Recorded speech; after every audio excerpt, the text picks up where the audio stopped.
नबी पाक ने सहाबा से पूछा था, बताओ भाई अजीब ईमान किसका है। अर्ज की या रसूल अल्लाह सल्लल्लाहु ताला अलैहि वसल्लम, अजीब ईमान नबियों का है। हुजूर ने फरमाया उनका कैसे अजीब है, उनको तो अल्लाह ताला की वही नसीब होती है, फरिश्ता आता है। या रसूल अल्लाह फिर फरिश्तों का?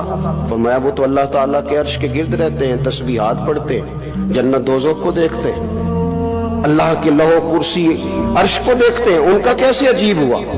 कहा या रसूल अल्लाह फिर हमारा सहाबा का ईमान अजीब है। तो हुजूर फरमाने लगे तुमने तो सारे मौजज़ात देखे,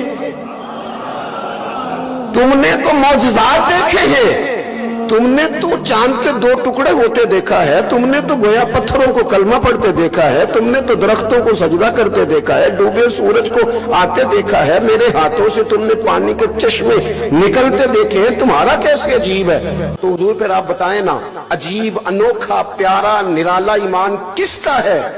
हुजूर ने फरमाया अजीब ईमान उनका है जो मेरे बाद आएंगे, मुझे देखा नहीं होगा उन्होंने।